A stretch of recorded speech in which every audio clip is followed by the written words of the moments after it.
Noswaith dda, a chroeso i sesiynau adolygu Carlam Cymru. Bydd y sesiwn yma yn canolbwyntio ar Ffrangeg TAGU, a chael ei rhedeg gan Madam Pritchard o ysgol Brodir. Bydd y sesiwn yn para tua 45 munud, lle bydd yr athrawes yn mynd trwy'r cynnwys perthnasol. Os oes gennych unrhyw gwestiwn, defnyddiwch yr adran holi ac ymateb, a byddwn yn ymdrechu i ateb eich cwestiwn cyn gyntaf o phosib. Bydd y sesiwn yn cael ei recordio, gyda'r recordiad a'r adnoddau perthnasol yn cael ei lanlwytho ar wefan e-sgol o dan adran Carlam Cymru. Merci, drosodd i chi. Merci. Merci. Bonsoir. L'examen écrit. Donc, on va parler ce soir de l'examen écrit. Rydyn mynd i siarad heno am yr arholiad ysgrifenedig sy'n dod ymlaen mis Mehefin. So, l'objectif, c'est comment comment réussir à la question de 100 mots dans l'examen écrit. So, sut i fod yn llwyddiannus yn y cwestiwn 100 gair yn yr arholiad ysgrifenedig. So, c'est quoi? Beth yw y cwestiwn 100 gair? Felly, dyma beth ni'n gorfod gwneud yn yr arholiad ysgrifenedig. So, cyfarthrebu ysgrifenedig yn effeithiol, ysgrifenedig darnau byr o destun. So, ydych chi'n gallu darllen drosyn nhw a mae yna'n Saesneg hefyd. So, dyna beth mae nhw'n moyn i chi ddangos yn yr arholiad ysgrifenedig. Dyna fe. So, mae'r arholiad yn 1 awr a chwarter am yr rhain sylfaenol, a wedyn 1 awr a hanner am yr rhain uwch. Mae 25% o'r cymhwyster, a mae 60 marc. So, yn yr rhain sylfaenol, dyna beth ydych chi'n gorfod gwneud. Nawr, fel arfer, mae'n cyfieithad o frawddegau syml o'r Gymraeg Saesneg i'r Ffrangeg. Ond, oherwydd y pandemig nawr, dydyn nhw ddim yn gwneud hwnna blwyddyn yma, ac yr un peth yn yr rhain uwch. So, does dim rhaid i chi poeni am y cyfieithad. Ond, bydd rhaid i chi gwneud testyn byr yn yr iaith a sesur, testyn byr gyda chynnwys penodol, darn ysgrifenedig estynedig o'r enghraifft e-bost, llythyr neu deunydd hyrwyddo gydag ychydig o gynnwys penodol. Tua 100 gair, dyna beth dwi'n mynd i trafod heno gyda chi. A wedyn, os ydych chi'n edrych yn yr rhain uwch, mae'n dechrau gyda y trydydd un yma, darn ysgrifenedig yn yr iaith a sesur, enghraifft e-bost, llythyr neu deunydd hyrwyddo gydag ychydig o gynnwys penodol. So, dyna beth dwi'n gwneud, oherwydd mae'n yr un peth am yr sylfaenol ac uwch. Ac hefyd wedyn, am yr rhain uwch, bydd rhaid i chi hefyd gwneud darn ysgrifenedig mwy cymleth, enghraifft llythyr e-bost, tudalen we, blog neu adroddiad gydag ychydig o gynnwys penodol. A mae hwnna yw tua 150 gair. So mae hwnna'n fwy. So, just i edrych i ddechrau am y thema, so le thème en français. So, dwi'n siŵr ydych chi wedi gweld y grid yma yn yr ysgol. So, mae 3 colofn, ond blwyddyn yma, dim ond blwyddyn yma, 2022. Does dim rhaid i chi ysgrifennu am technoleg, gwyliau a dathliadau, so festivals and celebrations, nodweddion lleol, materion cymdeithasol, a wedyn astudiaeth ôl 16. So, ni'n lwcus, does dim rhaid i chi poeni am nhw yn yr arholiad siarad neu ysgrifennu. So, ond, obviously bydd rhaid i chi meddwl am popeth arall. So, meddwl am hwnna, pryd rwyt ti'n adolygu meddwl am pob thema ni'n gorfod gwneud. Les critères de succès, so sut i fod yn llwyddiannus, y maen ni prawf llwyddiant. Il faut travailler dur. Mae hwnna'n hollol bwysig. Dydy'r adolygu ddim yn hawdd o gwbl, ond mae'n hollol bwysig. Dych chi ddim yn gallu fod yn llwyddiannus heb adolygu. A weithiau, dydy ddim yn hawdd fel un ffordd yn sych fel na. Weithiau, mae'n gallu fod yn anodd. Efallai rwyt ti'n teimlo'n dost neu wedi blino, ti'n ffeindio pethau yn anodd, ond ydych chi'n gorfod parhau i fod yn llwyddiannus, a mae'n werth chwail. Pryd ydych chi'n cael y gradd mis Awst, bydd yn werth chwail. Reit, so, dyna'r grid asesu. Mae hwnna yw cwestiwn 3 haen sylfaenol. So, i cael y top grades, dyna fe. So, dych chi'n gallu darllen nhw. So, mae'n marc allan o 10 am cyfathrebu a chynnwys, a wedyn eto, marc allan o 10 am gwybodaeth a chywirdeb ieithyddol. Ac os ydych chi'n darllen hwnna, byddwch chi'n gweld bod mae'n yn union yr un peth am cwestiwn 1 am yr haen uwch. So, mae'n un peth. Ac os ydych chi angen dyna fe yn Saesneg hefyd.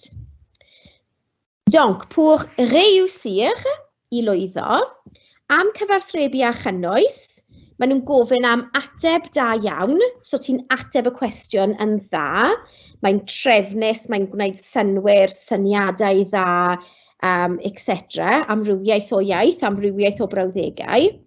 Wedyn, caiff gwybodaeth berthnasol a'i chyflwyno i fodloni holl ofynion y dasg. So, beth ydych chi'n ysgrifennu, mae'n gorfod fod yn glir, so maen nhw'n gallu gweld ti wedi ateb pethau sydd yn berthnasol, relevant, a bydd 3 pwyntiau bwled. So, yn fy marn i, mae'n well i ticio nhw pryd ti wedi ateb nhw, jyst i fod yn siŵr ti wedi gwneud popeth. So, yr holl ofynion, all requirements, iawn? A wedyn y trydydd un am cyfathrebu yw mae'r ffeithiau, syniadau a barn neu safbwyntiau fel sy'n briodol i'r dasg yn glir. So, mae'n gwneud synwyr. Os mae'r athro yn gorfod darllen fe mwy na unwaith i gweld beth ti'n trio gwneud, mae'n gweud bod dydy hwnna ddim yn glir. So, cofiwch bod beth ydych chi'n ysgrifennu, mae'n gorfod fod yn glir. A wedyn, am gwybodaeth a chywirdeb ieithyddol, defnydd amrywiaeth dda o eirfa, so variety, amrywiaeth o eirfa a strwythurau gramadegol, gan gynnwys cynnigion a'r strwythurau cymleth. So, cymleth yw complex. So, mae'n gorfod fod yn complex. So, ti'n defnyddio amrywiaeth o geirfa a ti'n trio ysgrifennu brawddegau gyda tipyn bach o cymleth. Nid popeth, ond jyst tipyn bach i dangos fod ti'n gallu gwneud e. Byddwn ni'n edrych at hynny wedyn. Wedyn, lefel dda iawn o gywirdeb gyda man wallau yn bennaf. So, cywirdeb, accuracy.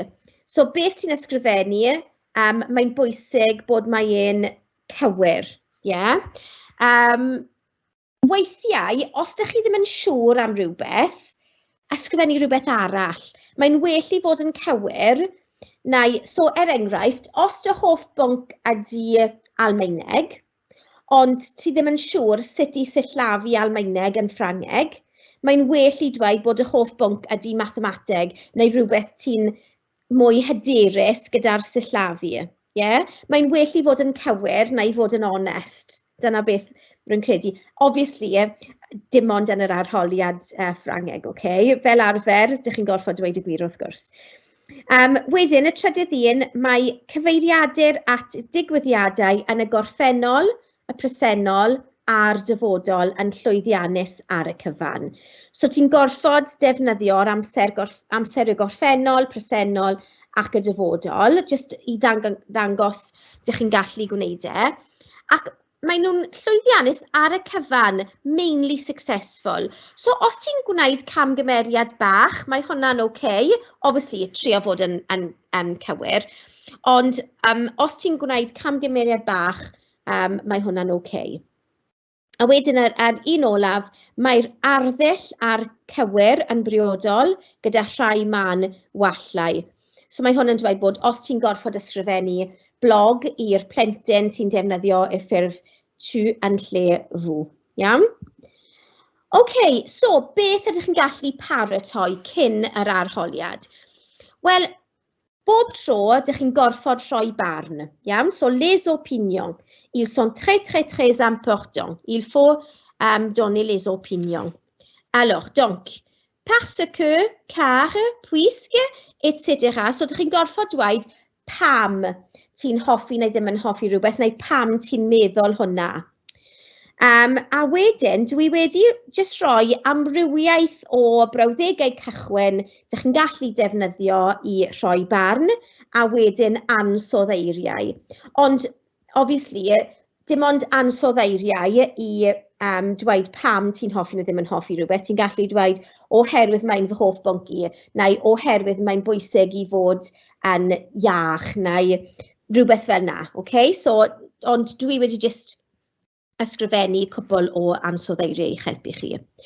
Donc, on a j'aime bien, dwi'n really hoffi, j'adore, dwi'n caru, je n'aime pas trop, dwi ddim yn hoffi gormod, neu dwi ddim yn hoffi yn fawr iawn. Je déteste, dwi'n casau. Je pense que, rwy'n meddwl bod, je crois que, rwy'n credu bod, il me semble que, mae'n, it seems to me that. A mon avis, yn fy marn i, selon moi, yn ôl fi, quant à moi, mae'n bron yr un pell yn ôl fi. On dit que, mae bobl yn dweud bod. Je dirais que, byddwn ni'n dweud bod. Et puis, d'un côté, de l'autre côté, ar yr un llaw ar y llaw arall. So mae hwnna just amrywiaeth o brawddegau ydych chi'n gallu defnyddio. Dwi'n siŵr mae gennych chi rhestr o'r ysgol gyda syniadau wahanol hefyd.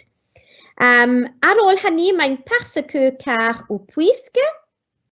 C'est ou ce sont, so mae'n neu mae'n nhw'n yn y lluosog. Amusant, génial, intéressant, super, important, utile, facile, difficile, ennuyeux, stupide, dangereux, juste ac yn y blaen. A cofiwch bod weithiau bydd rhaid i chi adio esses ar y diwedd am ce sont. Okay? Os maen nhw'n lluosog. So dyna barnau, les opinions. Et puis, les phrases utiles, donc brawddegau defnyddiol.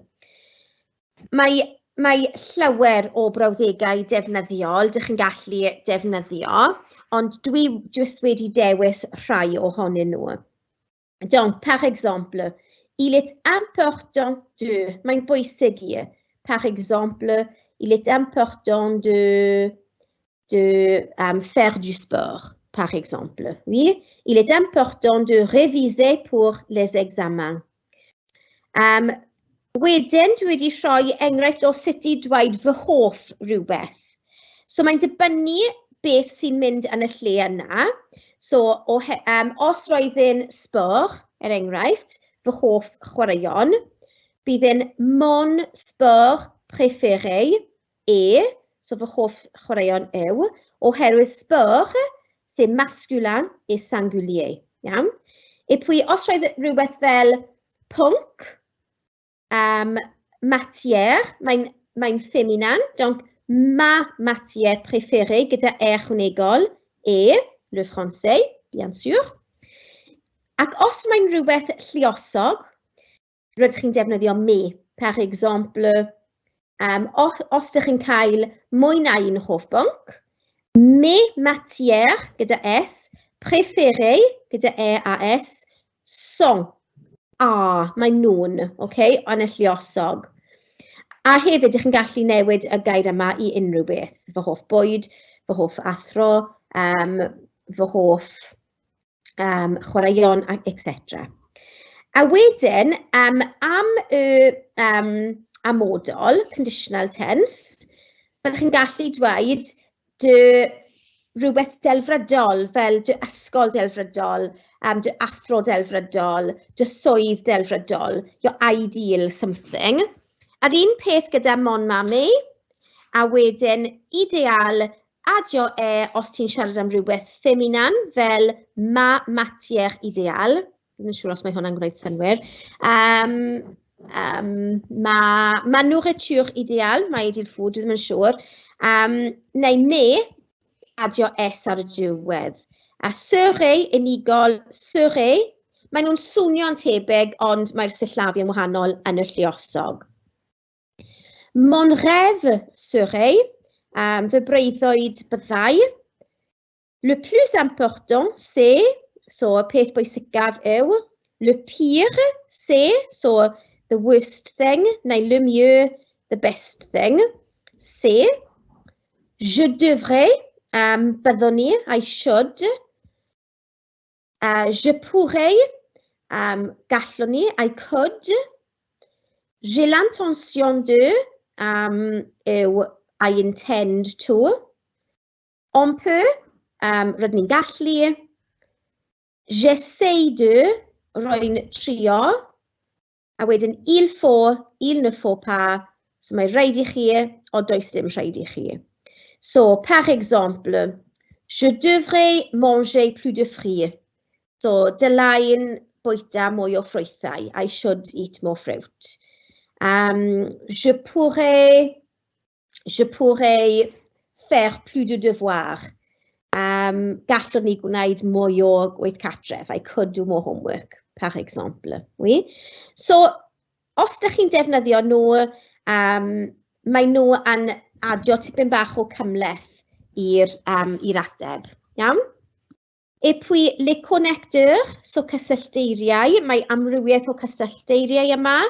Par exemple, et, aussi, en plus, mais, cependant, néanmoins, nevertheless, en fait, quelquefois, des fois ou parfois, weithiau, toujours, wastod, de temps en temps, o amser I amser, tous les jours, bob dydd. Mae rhai disgyblion yn cymysgu toujours et tous les jours. So toujours, always, tous les jours, bob dydd. Jamais, beth, une fois par semaine, unwaith yr wythnos, neu une fois par mois, unwaith y mis. Souvent, yn aml. Tout d'abord yw I ddechrau, like first of all. Puis, yna, ensuite wedyn, après ça, ar ôl hynny.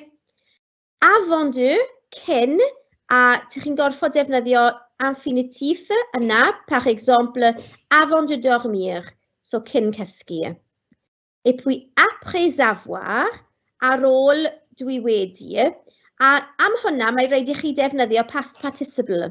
Par exemple, après avoir mangé, ar ôl dwi wedi bwyta. Et puis, finalement, I orffen, iawn, finally. So, weithiau maen nhw'n gofyn I chi fel dweud stori neu dweud beth sy'n digwydd. Tout d'abord, puis, ensuite, après ça, finalement. So, os ydych chi'n defnyddio nhw, mae'n helpu chi trefnu'r gwaith. Iawn? OK. Et puis, finalement, les temps, amseru. Donc, il faut utiliser une variété de temps, du temps. Donc, par exemple, le présent, presennol, j'aime, il y a, il est important de, je vais, c'est, etc. Et puis, le passé composé, gorffennol, je suis allé, adio ychwanegol am os ti'n merched, j'ai fait, j'ai décidé de, j'ai voyagé, etc. So mae nhw'n yn yr amser y gorffennol. Neu l'imparfait, amherffaith. J'étudiais, j'allais, j'habitais, il y avait, c'était. A mae'n dda I defnyddio amrywiaeth. Le futur, on a j'irai, j'étudierai, je ferai, j'habiterai, a ce sera. Unwaith eto, ni'n cael le conditionnel. So maen nhw'n tebyg, ond mae'r endings yn slightly wahanol, iawn? So le conditionnel, j'aimerais, je voudrais, j'irai, il y aurait, ce serait. So mae'n really bwysig yn yr arholiad siarad ac ysgrifennu rydych chi'n defnyddio amrywiaeth o amseru. Okay? Les temps différents, une variété du temps. Right, nawr, ni'n mynd i trio gwneud enghraifft nawr. So mae gen I 4 enghraifft, 2 yr un peth a wedyn 2 arall, jyst i ddangos chi amrywiaeth o atebion, iawn? So, mae'n dweud, cwestiwn 1, hunaniaeth a diwylliant. Écris au sujet de ton temps libre pour ton blog. Il faut inclure tes passe-temps et tes opinions, les activités que tu as faites le week-end dernier et ce que tu vas faire le week-end prochain. Écris environ 100 mots en français. So, mae'n hollol bwysig yn y cwestiwn yma, dych chi'n gwneud y 3 pwyntiau bwled yma, okay? So, ni'n mynd i dechrau gyda y pwynt cyntaf, tes passe-temps et tes opinions. So, tes passe-temps yw hobiau, et puis barnau, iawn? So, beth dwi'n mynd i gwneud? Dwi'n mynd i dangos chi enghreifftiau, ond os ydych chi moyn, ydych chi'n gallu ysgrifennu syniadau yn yr ateb a, holi ac ateb. Neu, os ydych chi ddim yn gwylio fe'n fyw, ydych chi'n gallu pause y recordiad ac ysgrifennu syniadau a wedyn chwarae play eto. Iawn? So dwi'n mynd i rhoi just pause bach rhwng bob un. So tes passe-temps et tes opinions. Moi, j'ai beaucoup de passe-temps. So, mae gen I llawer o hobiau. Par exemple, j'aime lire, darllen, pendant mon temps libre, parce que c'est très relaxant et intéressant à mon avis. Cependant, je n'aime pas trop le sport, car je ne suis pas sportive pour les filles, am y merched. So, dyna'r pwynt bwled 1. So nawr dwi'n gallu ticio fe oherwydd dwi wedi gwneud e. Dwi wedi ysgrifennu am fy hobiau a dwi wedi rhoi barn o fy hobiau. Rhywbeth dwi'n hoffi a rhywbeth dwi ddim yn hoffi. Yr ail un yw les activités que tu as faites le week-end dernier. So le week-end dernier yw yr penwythnos diwethaf. So mae hwnna'n dweud bod, maen nhw'n gofyn I chi I ysgrifennu yn amser y gorffennol, iawn? So meddwl am syniadau nawr, os ydych chi moyn, ydych chi'n gallu pause y recordiad neu ysgrifennu yn y chat, iawn? OK, so dyna enghraifft. Le week-end dernier, je suis allée au cinéma avec mes amis. Dwi wedi just rhoi ychwanegol yna yn pink am y merched. C'était vraiment amusant. So, c'était roedd un. C'était vraiment amusant. Roedd un hwyl iawn. Aussi, j'ai fait du vélo avec mon père dimanche matin parce qu'il est important de faire de l'exercice. So, hefyd, gwnes I beicio gyda fy nhad dydd Sul yn y bore, so bore dydd Sul, oherwydd mae'n bwysig I gwneud exercise. So yna dwi wedi defnyddio amrywiaeth o berfau. So je suis allée, j'ai fait et c'était ar amser amherffaith, imperfect. Iawn? Ac unwaith eto, dwi wedi rhoi barn, just I maen nhw'n hoffi pryd ych chi'n rhoi barn. A hefyd, yn lle just dweud, c'est amusant ou c'est fantastique. Dwi wedi rhoi parce qu'il est important de faire de l'exercice. So mae hwnna yw enghraifft o dweud pam ti'n meddwl hwnna, neu pam ti wedi gwneud hwnna heb defnyddio ansoddair. A wedyn, dwi'n ticio i ddangos fod dwi wedi gwneud yr ail un. Am y trydydd un, ce que tu vas faire le week-end prochain. Donc, le week-end prochain, c'est penwythnos nesaf. Donc, qu'est-ce que tu vas faire? Beth roi ti'n mynd i wneud nawr? So, yr amser y dyfodol. So, unwaith eto, just pause os ydych chi moyn, ond dwi'n mynd i dangos enghraifft. Le week-end prochain, so penwythnos nesaf, je vais regarder la télé avec ma famille. Donc, je vais rwy'n mynd i gwylio'r teledu gyda fy nheulu. So, dwi wedi defnyddio le futur proche yna, ond wedyn byddai'n defnyddio un arall.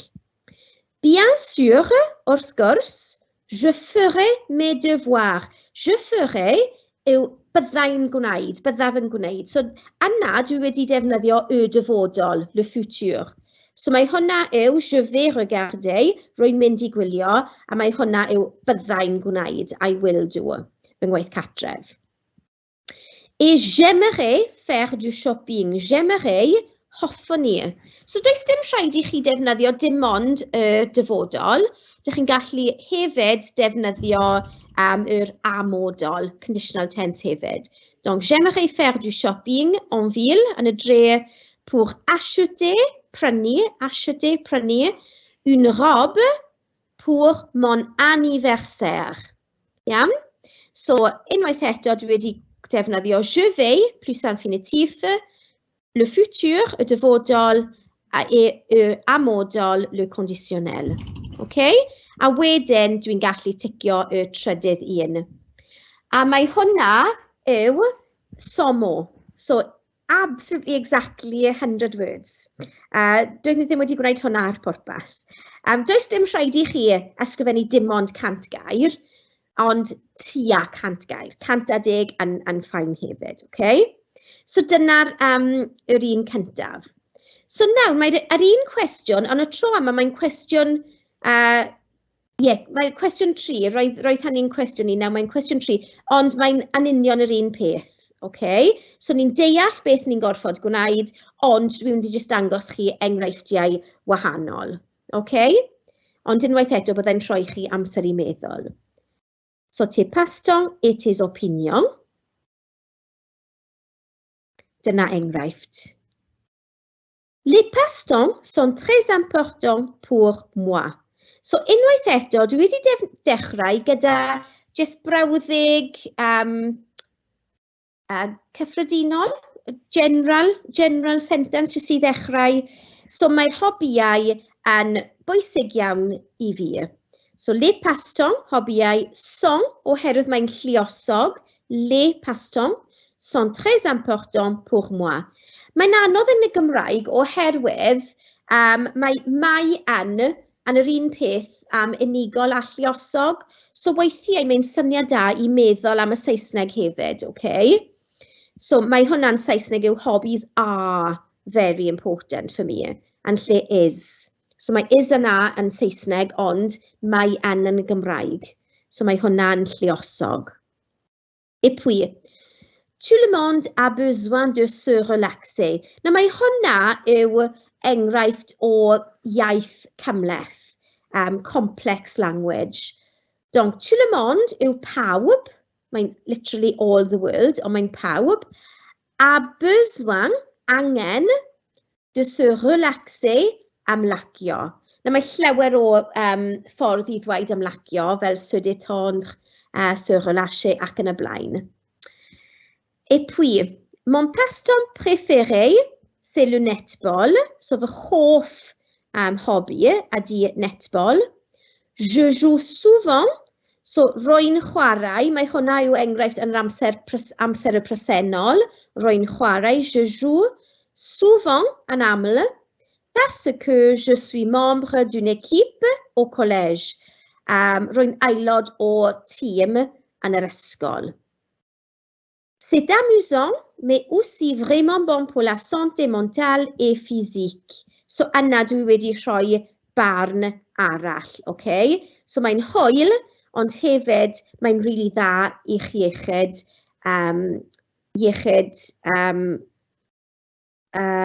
meddwl a iechyd physical. Iawn? So, mental and physical health. Sori, rwy'n dysgu Cymraeg. Wedyn, dwi'n gallu ticio yr un cyntaf. Ar ail un, les activités que tu as faites le week-end dernier. So, unwaith eto, ni'n gofyn am beth gwnes ti penwythnos diwethaf. So, amser y gorffennol. Dyna fy enghraifft. Samedi dernier, so dydd Sadwrn diwethaf, je suis allée en ville avec ma mère pour faire du shopping. So, je suis allée si, sori, anghofiais i adio ychwanegol am y merched yna, ond cofiwch, os rwy ti'n merch, bydd rhaid i chi adio ychwanegol i ale yna. Donc, je suis allée en ville avec ma mère pour, mwyn, faire du shopping, gwneud siopa. J'ai acheté, so prynais i, j'ai acheté un nouveau pantalon, so trowsus newydd. Puis, dimanche, wedyn, neu yna, dydd Sul, j'ai fait mes devoirs, gwnes i fy ngwaith catref, le matin, yn y bore, et après ça, j'ai regardé un film avec ma sœur, c'était drôle. So, gwyliais i ffilm gyda fy chwaer, roedd e'n ddoniol. Neu amusant ou marrant. So mae amrywiaeth o ansoddeiriau ydych chi'n gallu defnyddio.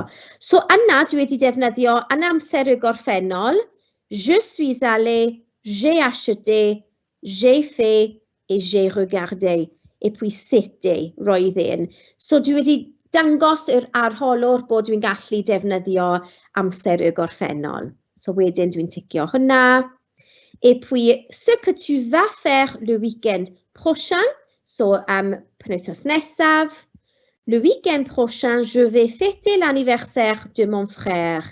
Rwy'n mynd i dathlu penblwydd fy mrawd. So mae hwnna hefyd yn sort of cymleth, dwi'n meddwl. Mae'n efallai fêter l'anniversaire de mon frère oherwydd the birthday of my brother. Mae hwnna'n dangos bod ti'n deall sut i gwneud y brawddeg yna. Et je vais rwy'n mynd i gyda fêter l'infinitif, y berfenw. On ira au restaurant italien. So, byddwn ni'n mynd, so we will go, so mae hwnna yw amser y dyfodol.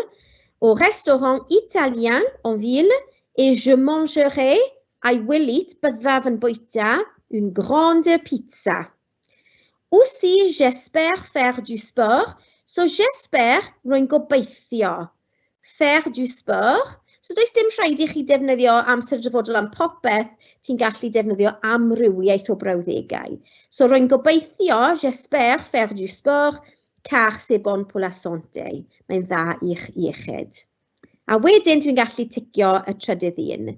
Ac y tro yma, roedd e'n 115 gair, 115. So, efallai ychydig yn gormod, ond mae hwnna'n okay. Wedyn, un wahanol nawr. So, écris une page pour le site web du collège en France au sujet de tes études. So, tes études yw astudiaethau, your studies. Il faut inclure tes matières, pynciau, tes devoirs, gwaith catref, et tes opinions, barnau. Les activités que tu as faites au collège la semaine dernière, so beth wnes ti yn yr ysgol y penwythnos diwethaf, et les études ou le travail que tu vas faire en septembre. Donc, beth ti'n mynd i astudio, neu pa gwaith ti moyn gwneud, pa swydd, mis Medi. Okay? Ac unwaith eto, écris environ 100 mots en français. Environ yw about. So, dydy ddim yn gorfod bod exactly 100 words, iawn? Paid â phoeni am hynny. So, donc, tes matières, tes devoirs et tes opinions. Voici un exemple. Je vais au collège, a wedyn ysgrifennu'r enw, iawn. Neu j'assiste yw I attend, os ydych chi moyn. Does dim rhaid I chi dweud hwnna, mae hwnna'n just enghraifft o sut ti'n gallu dechrau. Iawn, et puis, j'étudie plusieurs matières. So, te matière pynciau, dwi'n astudio amrywiaeth o pynciau, several subjects.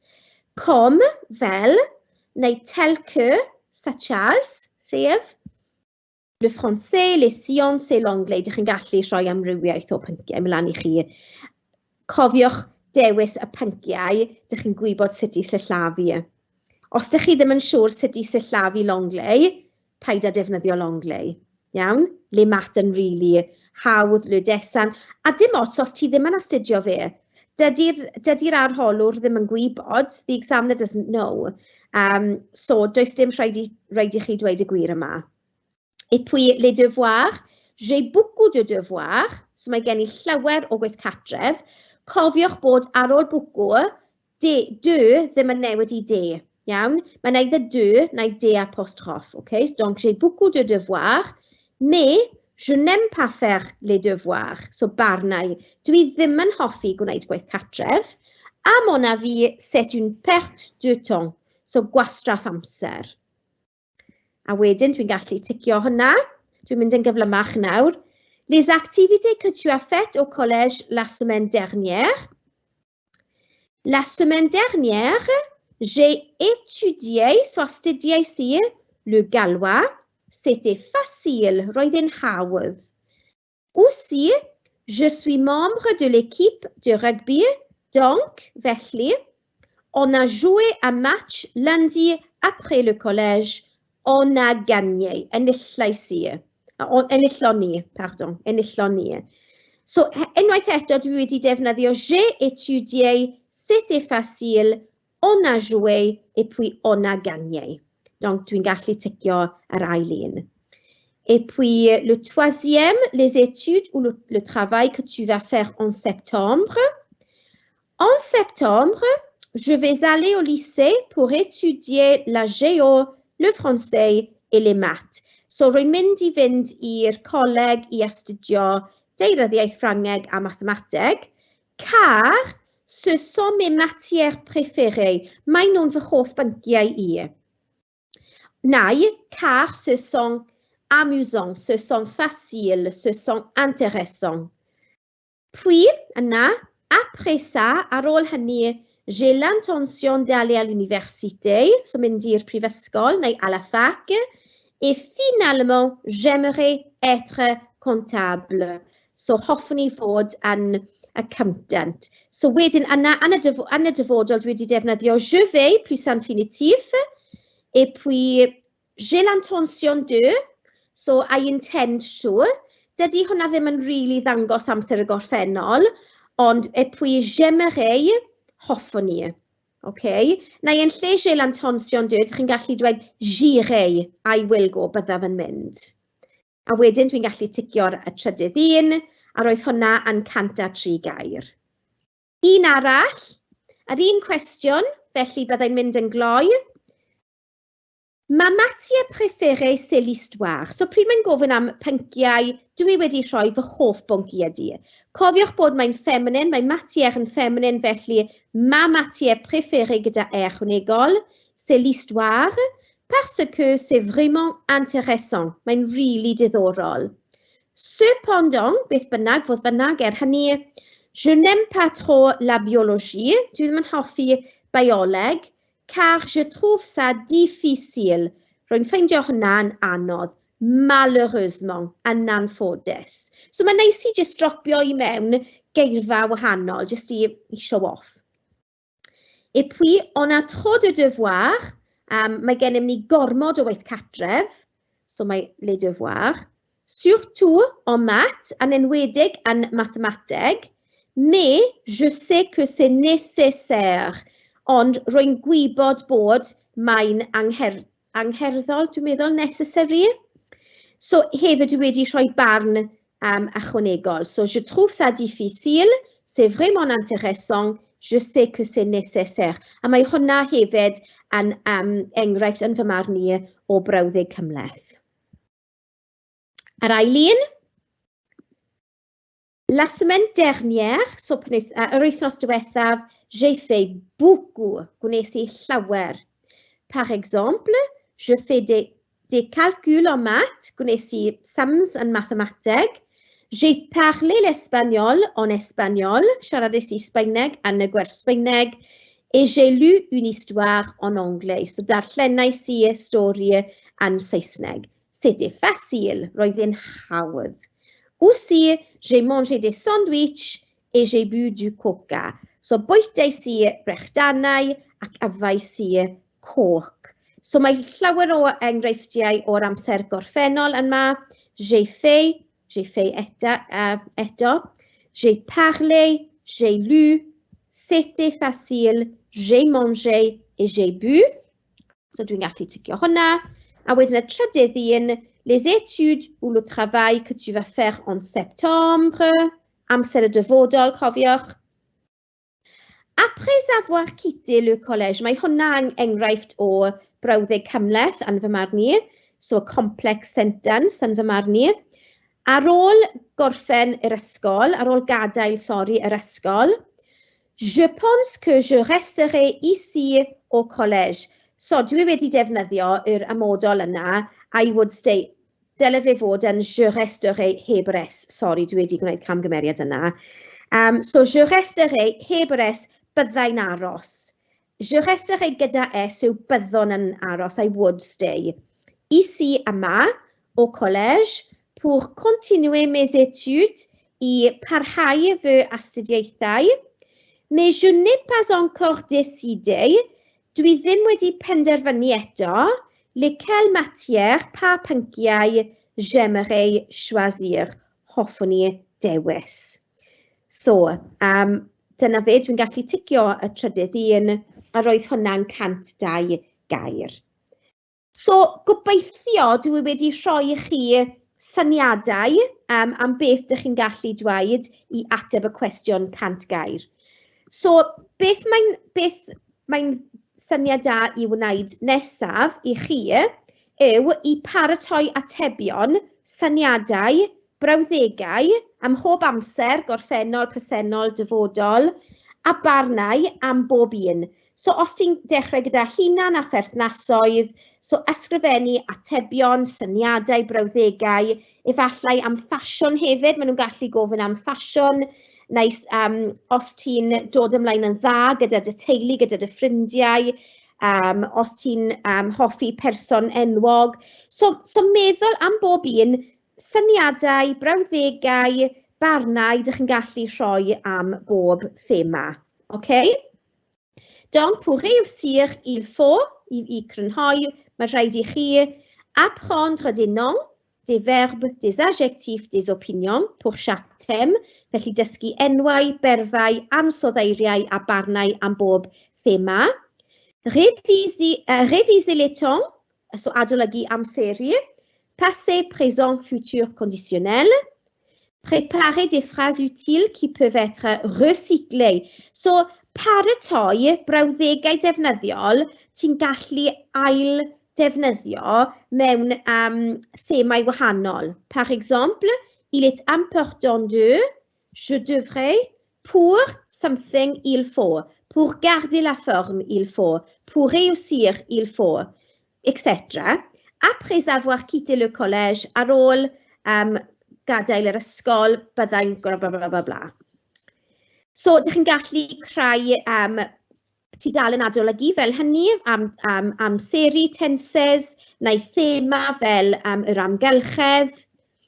So, l'objectif, comment réussir à la question de son mot dans l'examen écrit.